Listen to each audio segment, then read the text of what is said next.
Hi, my name is Jackson Jerge. I'm a noon aide and a choice hour teacher. Let's get started in reading Chapter 18, Chase Ambrose. Hi, Chase. When the hand grasps my shoulder, I practically jump out of my skin, scaring poor Brendan halfway back to the breakfast line in the cafeteria.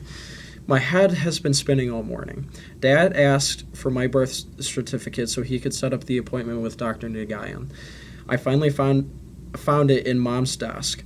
But that's not all I found. I stumbled on a copy of the court paper sentencing Aaron, Bear, and me to community service. What's wrong? Brendan asks in concern.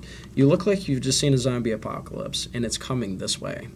How can I explain it? It may not be the zombie apocalypse, but it's just as creepy. The judge's words have been burning themselves into my brain. Pattern of intimidation. Zero remorse. Pathway to criminality if left unchecked. I didn't realize how bad it was. Oh, sure, the flashbacks keep coming. I remember the wide berth kids gave me when I got back to school after the incident and continue to give me to this day. The general sentiment that Hiawassee Middle School, and maybe the entire world, would be a better place without me.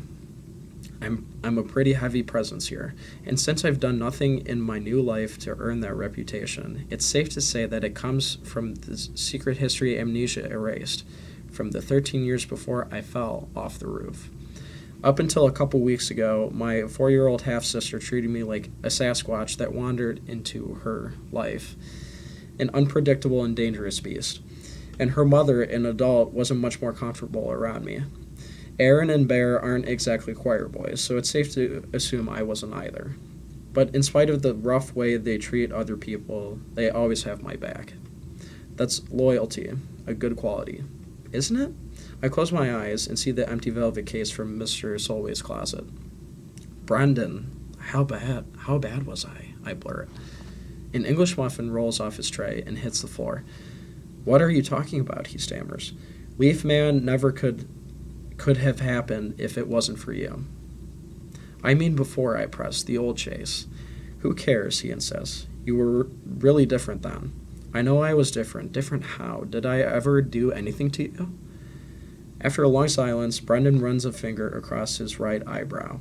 When I look close, I realize there's a scar there, partly hidden, about half an inch long. My heart leaps into my throat. I did that? I was leaning over the drinking fountain. You came by and showed me in the back of the head. 3 stitches. Brendan, my voice is husky. I'm so sorry. You know the worst part, he goes on? He just kept walking. You never even bothered to turn around. No follow-up. That's how nothing it was. That's how nothing I was. I can't speak. I think of Aaron, Bear, our loyalty. It kind of doesn't mean as much as I thought it did. Anyway, Brendan tells me, like I said, you're different now. I'll catch you later in video club. I watch him walk away. I don't know what I'm so broken up about. I haven't learned anything new today, not really. The stuff in the court document is old news. I smell it in every corner of this school. And even if I needed confirmation, it's right there in Joel Weber's eyes. Fear. Real fear. It hits me that no matter how different I am, no matter how much the video club accepts me, or even Shoshana does, I'll never be able to erase the Chase Ambrose who could strike terror on an innocent kid's heart. Aaron, Bear, and I must have been no strangers to that look when we were turning Joel's life upside down. I guess having the power to torture another person made us feel like big men. Especially when we picked somebody smaller and weaker, who was into music instead of sports. And believe it or not, right now I'm more scared of Joel than he ever was of me. Because if I see that fear in his face again, I don't know if I can handle it. In spite of all that, Shoshana and I are getting along better every day. She doesn't hold it against me that her brother thinks I'm the devil. Maybe the turning point was when we were in heaven on ice together, and she didn't feel the need to dump a giant sundae on my head. The important thing is, we're good. She's promoted me to full co-creator of our video project on Mr. Solway, which is well into the editing stage. It's coming out fantastic. Editing has been tough since we have so much great footage, It's practically painful to decide what to cut. We even argue about it, sometimes change each other's minds. It's a real partnership. Although we're done shooting, we still visit Mr. Solway a lot. On the way, Shoshana stops at her house to back up our project on her computer. She's really paranoid that the school network will crash and we'll lose our edited footage. So she's constantly saving everything on a memory stick.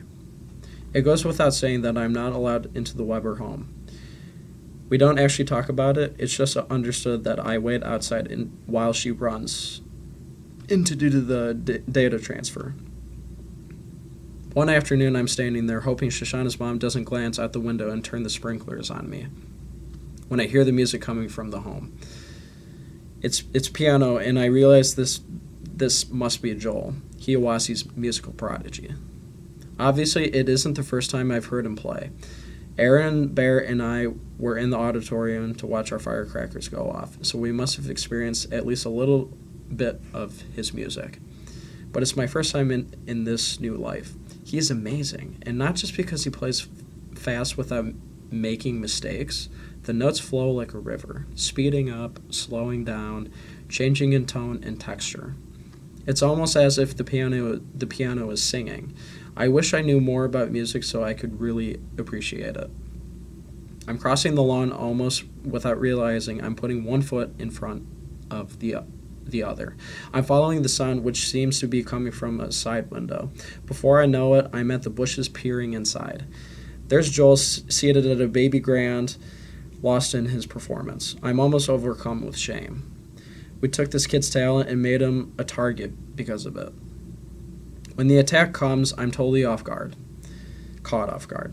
A supernova of blonde fur launches itself at me, clamping its paws around my leg and burying its teeth in the denim of my jeans.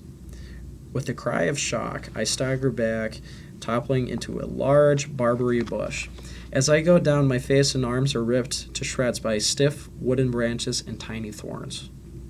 The dog is smart enough to jump off before I hit the bush. It stands at the edge of the flower bed, yapping at me. The music stops, and Joel appears in the window. When he spots lying in the hedge, his eyes widen in shock. "It's not what you think," I blurt, even though the window is closed and he probably can't hear me. To Joel, this must look like his former tormentor is at it again, stalking him in his own home. How could I be so stupid?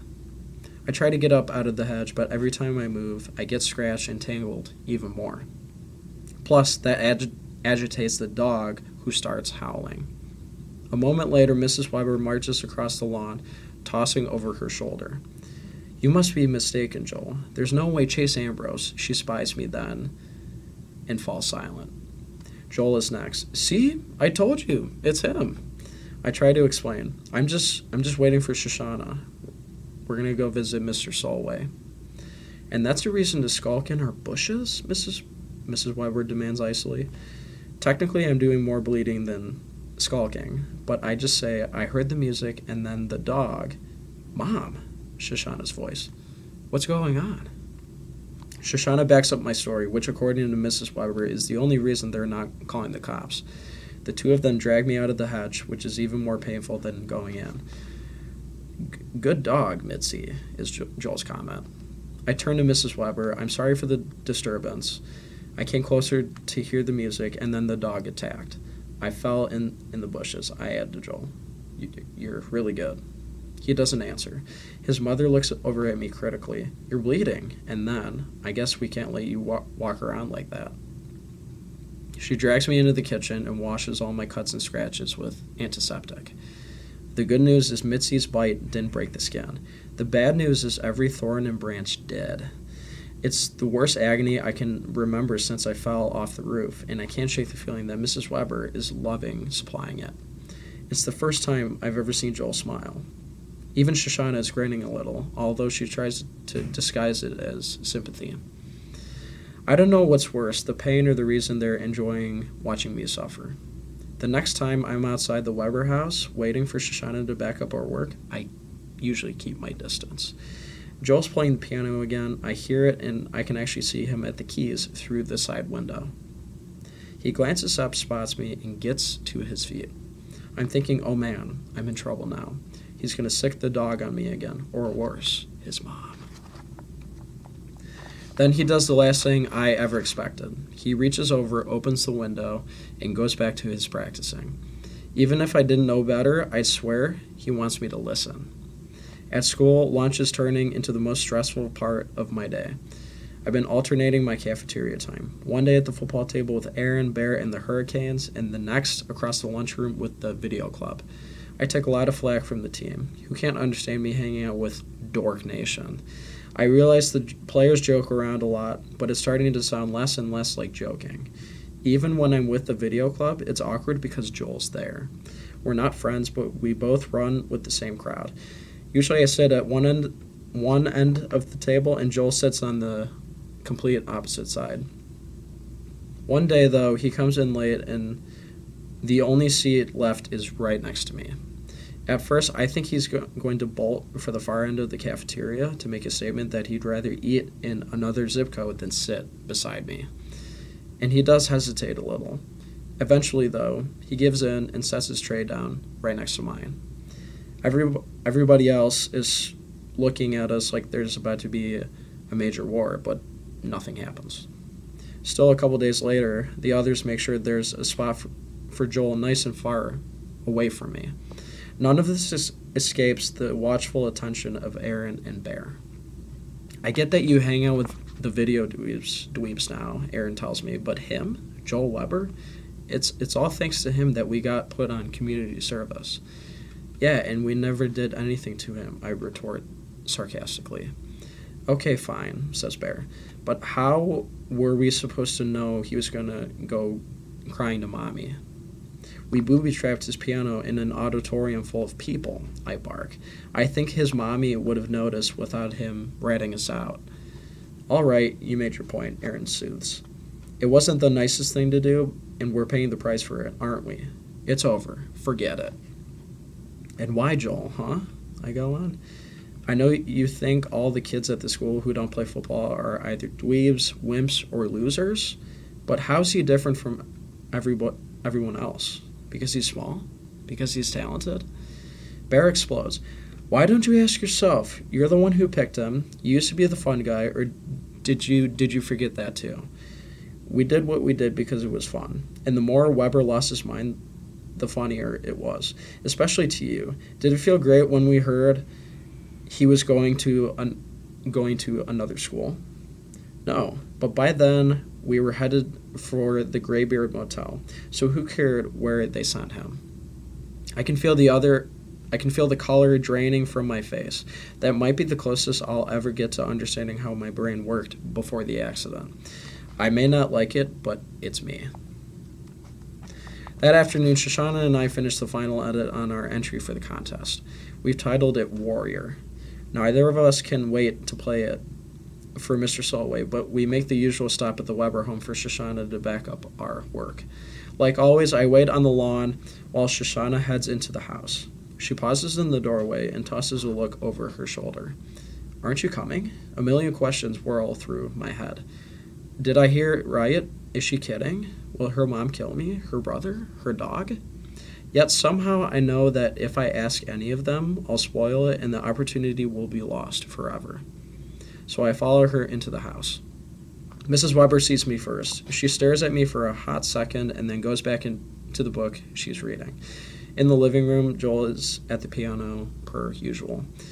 He glances up at me and the music comes to a momentary halt. He takes a long, hard look and then goes back to his concerto. I'm not sure why, but I feel an odd surge of emotion and have to swallow hard a couple times. Even Mitzi wags her tail. That is the end of Chapter 18, Chase Ambrose. It's been fun. Have a great day, BCS. Thank you.